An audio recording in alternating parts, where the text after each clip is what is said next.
A gente já viu esse filme antes. Quando eles pegam a veia, né? Quando eles sabem que aquilo vai dar repercussão, comentários e tudo mais, eles pegam pra valer mesmo. A gente viu na época do Petrolão que tinha lá aquela manilha, né? Uma manilha grande, igual aquelas de esgoto, só que de dentro daquela manilha saía dinheiro. Era uma vinheta que eles tinham, uma vinheta dentro do jornal.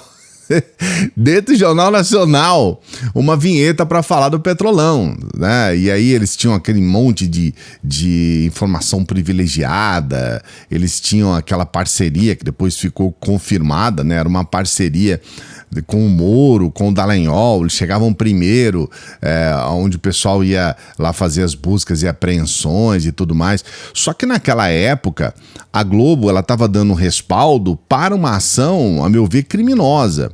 Tanto que tudo o que aconteceu dentro daquele processo de mensalão, de Petrolão e tudo mais, a Lava Jato, né, que acabou culminando na Lava Jato, tudo isso caiu por terra, porque ficou confirmado que eram dois bandidos.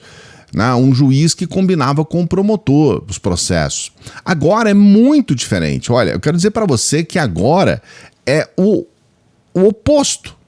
Porque agora a gente tem investigações da Polícia Federal que estão sendo colocadas de uma forma muito responsável por todos os agentes, e a gente nem iniciamos ainda um processo. Mas o que ocorre agora? Nós temos a criação de provas por intermédio de todos os bandidos envolvidos. Então todos esses generais, a gente tem aí mais de 20 militares envolvidos, a gente tem os políticos, a gente tem o líder da quadrilha, da organização criminosa armada, que é o Bolsonaro, junto com o Braga Neto, o seu vice, né, o general Braga Neto. Os dois são os líderes da organização criminosa armada, planejando matar pessoas e tudo mais. Nada disso aconteceu na Lava Jato, tá? Mesmo com todas as apurações feitas e mesmo com todas as invenções, né, eles inventavam coisas e tudo mais, não tinha casos como esse, de tramar a morte de um presidente da República, do vice-presidente da República, do presidente do STF, não tinha nada disso. Agora realmente é uma organização criminosa perigosíssima, de bandidos altamente perigosos, assassinos mesmo. E agora a gente tem a segunda reportagem de série, quase meia hora essa reportagem. Eu trouxe ontem uma reportagem de mais de 40 minutos e essa agora é 22 minutos de reportagem, 20 minutos de reportagem no Jornal Nacional, mostrando esses áudios do Mauro Cid. Vale a pena você acompanhar essa reportagem, porque ela desnuda, né, toda essa investigação com a revelação das delações do Mauro Cid. E aí, por favor, veja o vídeo que nós vamos colocar na sequência aqui. Vale muito a pena, porque a gente vai elucidar uma série de questões. Mas nesse vídeo, para não ficar muito longo, eu vou colocar para você na íntegra o que aconteceu ontem no Jornal Nacional. Não se esqueça de dar o like, hein? Por favor, dê o like, porque aí outras pessoas vão acompanhar. E eu peço, por favor, a gente está sempre trabalhando aqui para você, se inscreva no canal, faça a sua inscrição. Vamos à reportagem. O ministro Alexandre de Moraes libera os vídeos da delação premiada de Mauro Cid. O ex-ajudante de ordens afirma que Jair Bolsonaro acompanhava de perto uma trama golpista. Mesmo sem ter apoio de todos os comandantes militares e sem encontrar fraude nas urnas. O presidente, de certa forma, sempre, vou dizer que, usar a palavra que ele dava esperança que fosse acontecer alguma coisa, que pudesse convencer as Forças Armadas a fazer alguma coisa. Então esse era o ponto. Mauro Cid diz que recebeu dinheiro do ex-ministro da Defesa Braga Neto para financiar atentados.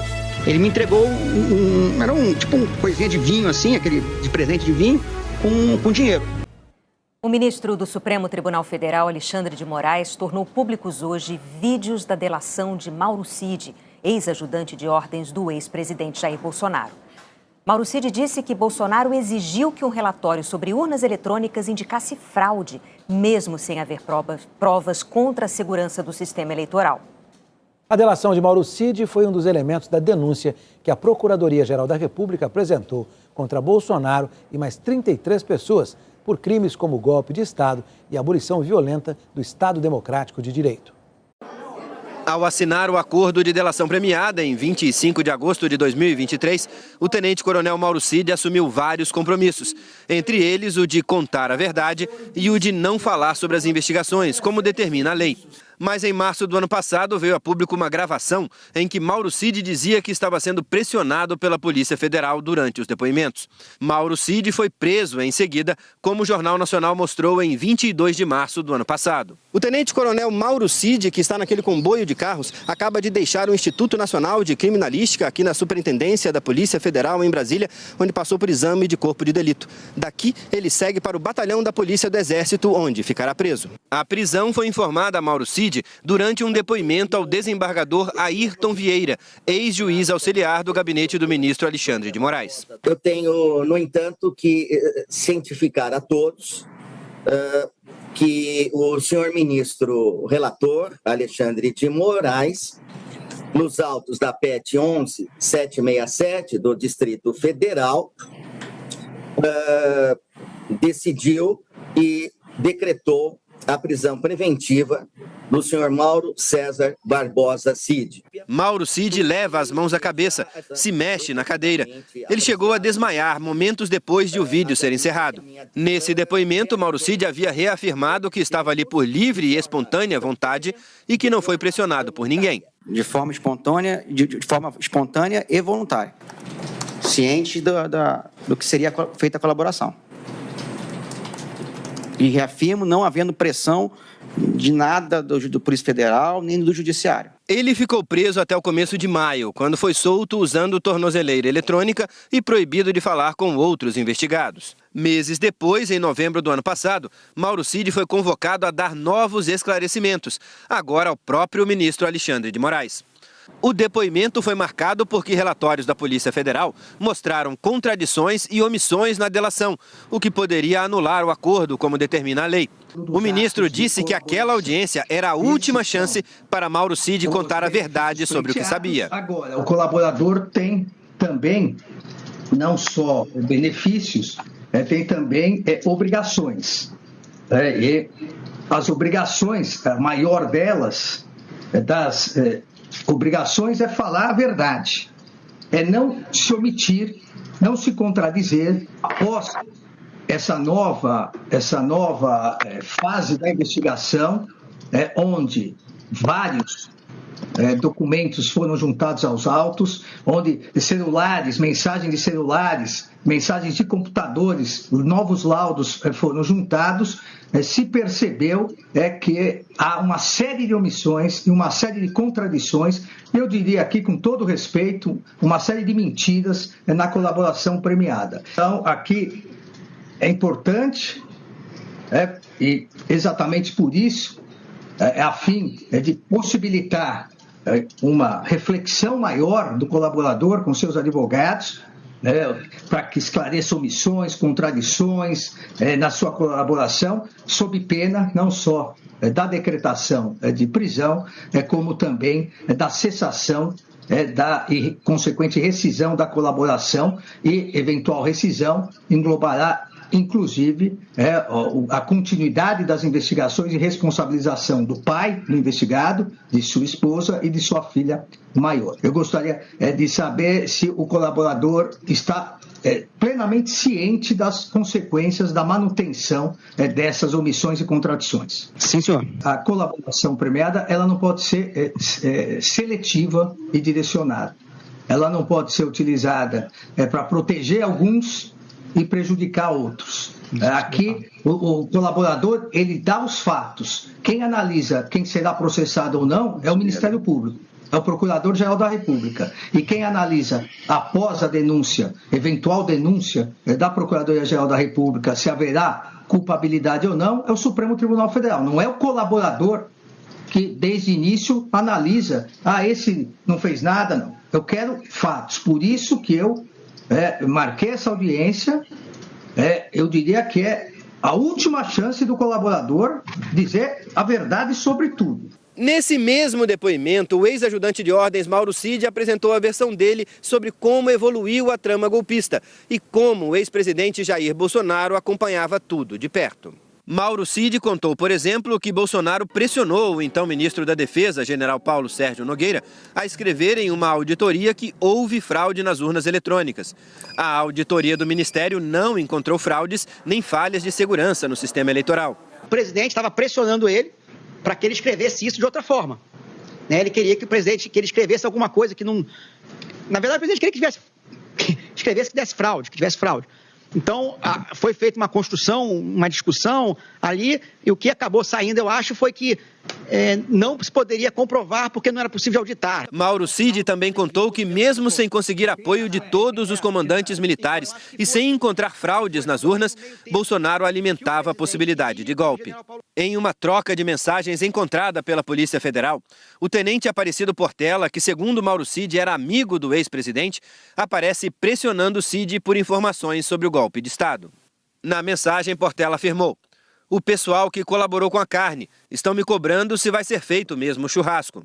E Cid respondeu: "Vai sim, ponto de honra. Nada está acabado ainda da nossa parte."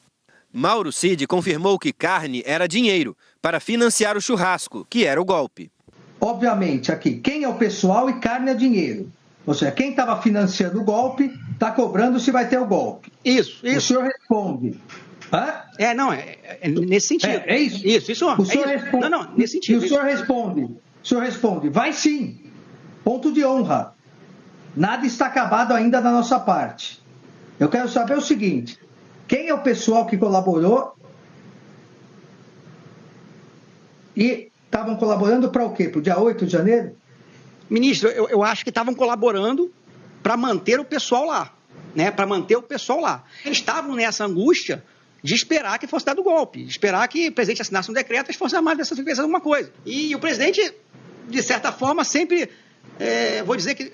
usar a palavra que ele dava esperança que fosse acontecer alguma coisa que pudesse convencer as Forças Armadas a fazer alguma coisa. Então esse era o ponto. A pergunta dele, todos nós aqui concordamos que ele está cobrando porque colaboraram com a carne, com o dinheiro, com infraestrutura, com gente. Isso. Mas ele pergunta, vai ser feito mesmo o churrasco, que seria o golpe? O que eu quero entender melhor é a sua resposta. O senhor não disse, não sei, vamos ver. O senhor disse, vai sim, ponto de honra. O que o senhor quis dizer com isso? Ministro, eu acho que o contexto foi, que eu falei, era o que o presidente ainda mantinha a chama acesa, que pudesse acontecer alguma coisa. Em 2 de janeiro de 2023, um dia após a posse de Lula, Bolsonaro recebeu uma mensagem de um militar indagando se mantinham o acampamento golpista em frente ao QG do Exército. A mensagem foi encontrada pela Polícia Federal e usada na denúncia da PGR contra o ex-presidente. Desmobilizamos a tropa ou permanecemos em alerta?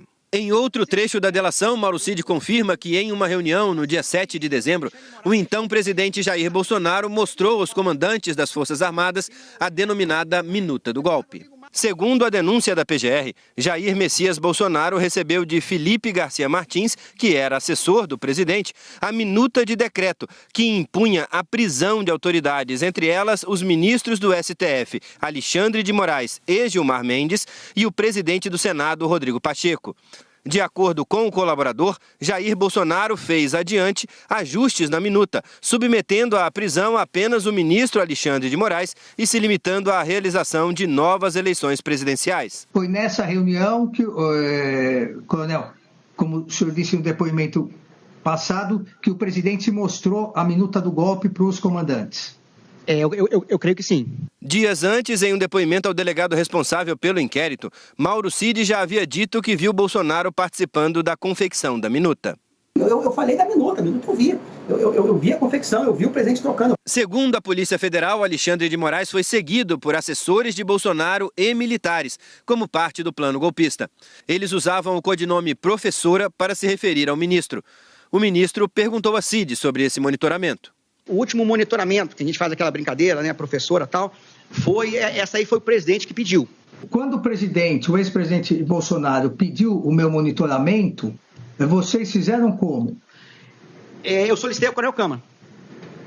Ele que fazia essa parte? Sim, senhor. Eu não sei quem era o contato dele. Nunca perguntei, obviamente, quem era o contato dele. Isso aí, ministro, é bem clássico das operações de inteligência e das forças especiais. compartimentação da informação e necessidade do saber. Então, tanto que o contato dele. Eu não quero saber, porque se muita gente ficar ligando para o contato, acaba caindo o contato. Também nesse depoimento, Mauro Cid relata o passo a passo da trama para um golpe de Estado e do plano para assassinar o então presidente eleito Lula, o vice Geraldo Alckmin e o ministro Alexandre de Moraes. Documentos apreendidos pela Polícia Federal no celular do general da reserva Mário Fernandes mostram que o plano para assassinar Moraes, Lula e Alckmin foi chamado de Punhal Verde-Amarelo. Segundo a Procuradoria-Geral da República, o plano foi impresso nas dependências do Palácio do Planalto no dia 9 de novembro de 2022, para apresentação a Jair Messias Bolsonaro e seu endosso. Na delação, Mauro Cid disse que logo depois foi procurado por 2 militares quides pretos, integrantes das Forças Especiais, os tenentes-coronéis Rafael de Oliveira e Hélio Ferreira Lima, para discutir o plano de ataque às autoridades.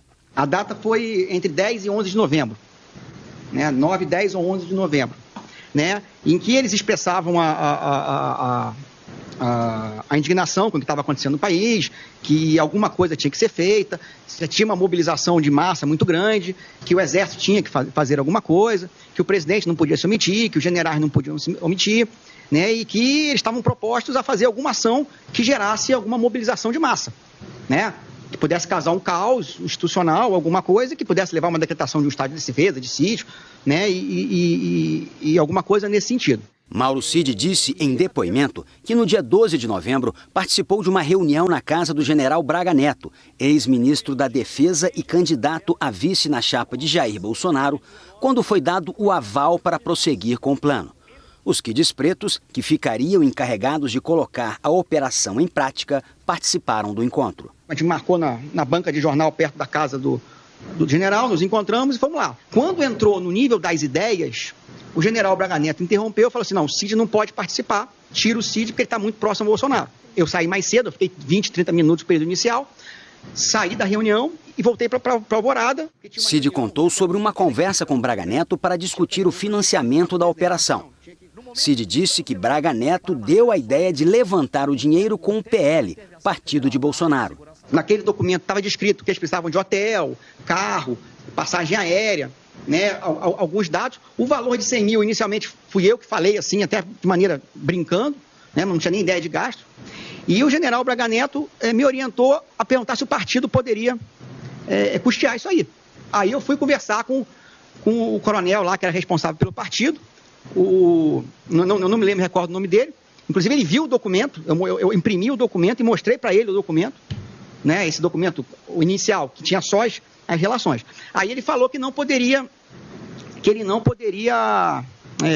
partido não podia, né, trazer manifestante ou apoiar com esse tipo de material. Cid afirmou que Braga Neto mesmo conseguiu o dinheiro, que entregou a ele numa sacola de transporte de vinho. O dinheiro teria como destino final o tenente-coronel Rafael de Oliveira, que, segundo a investigação da Polícia Federal, dias depois passou a seguir Alexandre de Moraes. Eu não me recordo a data, mas talvez que 1 ou 2 semanas depois, o general Braga Neto me entrega dinheiro. Ele acho que foi, eu não me engano, mas eu creio que foi quando o de Oliveira esteve no Planalto, no Alvorada, né? Ele me entregou era um coisinha de vinho assim, aquele de presente de vinho, com dinheiro. Eu não contei, não sei quanto, estava grampeado, né?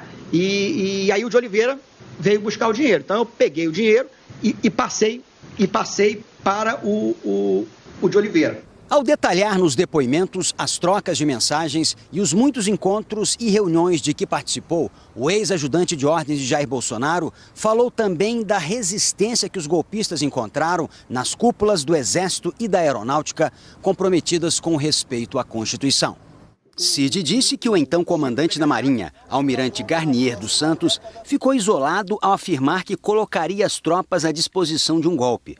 Segundo Mauro Cid, os então comandantes do Exército, General Freire Gomes, e da Aeronáutica, Brigadeiro Carlos Almeida Batista Júnior, se recusaram a avalizar a trama golpista, o que irritava Braga Neto. Aí teve a minuta que foi levada, o presidente ele esmiuçou a minuta, ele enxugou a minuta, já fiz esse depoimento, né, outras vezes, Foi apresentado aos comandantes, os considerandos, acho que eram vários itens de considerandos, que foram elencados como possíveis interferências do STF, do TSE no governo Bolsonaro para os generais, acho que com uma tentativa de sensibilizar eles a fazer alguma coisa, né? E o almirante Garnier, como eu já tinha comentado, ele falou, não, a Marinha está pronta, né? E aí o general Frei Gomes ficou irritadíssimo, né? Falou, pô, você não tem efetivo, você quer botar na minha conta, né? Então, era isso, esse era o ambiente, e essas eram as discussões que a gente via mais ostensivamente naquele ambiente de Planalto. Tanto que o general Braga Neto, ele não participava das reuniões quando tinha os generais Quatro Estrelas. Inclusive, ele falava, não quero nem estar aqui. Mauro Cid relatou que Jair Bolsonaro deu ordem para que os cartões de vacinação dele e da filha fossem fraudados. O tenente-coronel disse que entregou nas mãos do presidente os certificados com dados falsos. Na conversa meio informal ali, ele bicho, vai pra mim também. Aí eu fiz pra ele, tudo caiu, tudo pedindo caiu. E aí, o que aconteceu? Quando o Coronel Câmara, que era o que eu tava passando, ficou sabendo, ele falou, pô, assim, tá doido, tá maluco, não pode fazer essa p***, não. Tanto que ele pegou o cartão do bolso do presidente e rasgou. Ou seja, o presidente ele imprimiu efetivamente o certificado e entregou o presidente. Aí o Coronel Câmara, não vai fazer esse presente não. Aí eu pedi para ele tirar. O dele e o da Laurinha. Aí ele tirou. Na delação, Mauro Cid também citou os motivos que levaram Jair Bolsonaro a pedir a venda de joias que tinha recebido de presente durante a presidência. Entre eles, o pagamento de uma indenização à deputada federal Maria do Rosário. Ele vinha reclamando sistematicamente de gasto que ele poderia ter quando ele deixasse o governo, fosse em 23. Você falou que ele estava reclamando de multas que ele recebia por causa do não uso de máscara, não uso de capacete, os gastos com ações judiciais como da Maria do Rosário, que foi quase acho que 500 mil que ele foi multado, e aí ele pediu para verificar quais seriam os presentes dele que poderia ter algum valor. Então, a maneira mais fácil de quantificar seria relógios, né? Os relógios eles poderiam ser quantificáveis, né? Por cada marca, tudo. E aí eu fiz um levantamento, não sei se tinham 10 ou 20, a gente viu qual relógio que poderia ser quantificado, qual podia realmente ter algum valor, né? E nesse relógio que estava nessa relação, o Rolex estava entre eles. O que o senhor fez? Apresentou essa lista ao presidente? Isso, apresentei essa lista, e aí ele falou, pô, bicho, então vamos tentar vender isso aqui? Então ele deu a ordem expressa para o senhor vender o Rolex. Isso, para vender o Rolex. Ele autorizou o senhor a vender o Rolex e os outros kits, e os outros apetrechos do kit. Pelo valor de $15.000. Cerca de $15 mil. Mas foi por aí. Foi entre 15 e 18 mil dólares? Tá, interessante. O ex-presidente Jair Bolsonaro participou hoje em Brasília de um evento do Partido Liberal e se manifestou sobre a denúncia contra ele apresentada pela Procuradoria-Geral da República. Ao contrário de alguns poucos aqui em Brasília, que no momento mandam muito, estou com a consciência tranquila. Nada mais tem contra nós do que narrativas. Todas foram por água abaixo. Investiram pesadamente agora nessa última, golpe.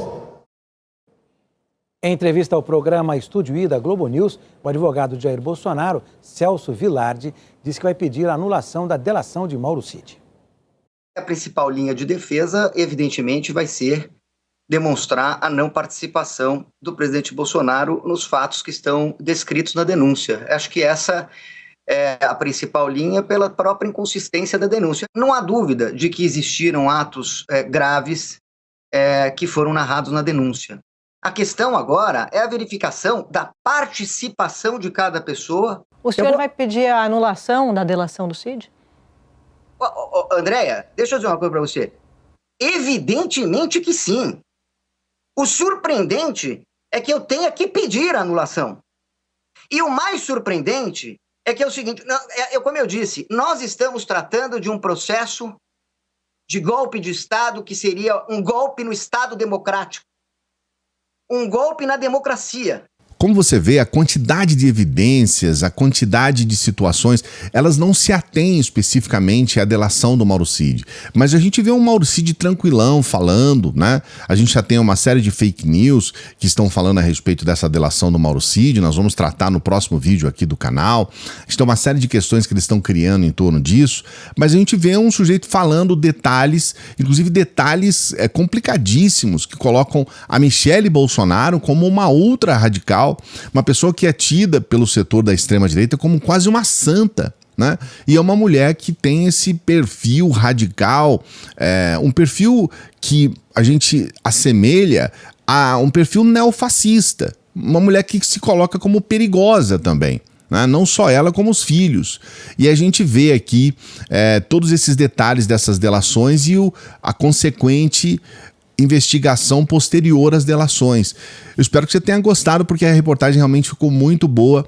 É uma sequência, né? A gente colocou a primeira reportagem, agora já é essa segunda reportagem no Jornal Nacional, que foi feita ontem, com todos os detalhes para você. O que você achou, hein? Coloca aqui nos comentários, eu tenho curiosidade em saber o que você pensa a respeito disso. Não se esqueça de dar o like no vídeo e se inscrever no canal. Faça a sua inscrição para ajudar a gente a chegar na nossa meta dos 700 mil inscritos. E olha, a gente tem uma dica especial para você, que é essa dica da profissão do futuro. Você vai trabalhar apenas com o seu celular. É só isso que você precisa. Você precisa do seu celular para trabalhar.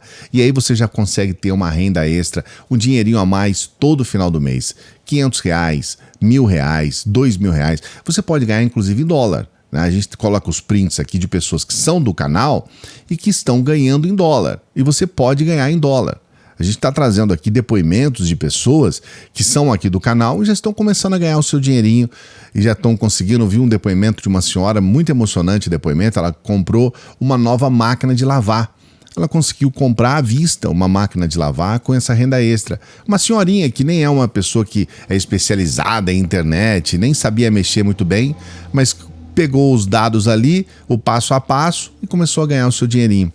Entra aqui no primeiro comentário fixado. É só você entrar aqui, ó, o primeiro comentário fixado. Eu mesmo vou explicar tudo para você, tá bom? Primeiro comentário fixado. E olha, a gente sempre pede para as pessoas que chegam no final dos vídeos para que ajude o nosso trabalho.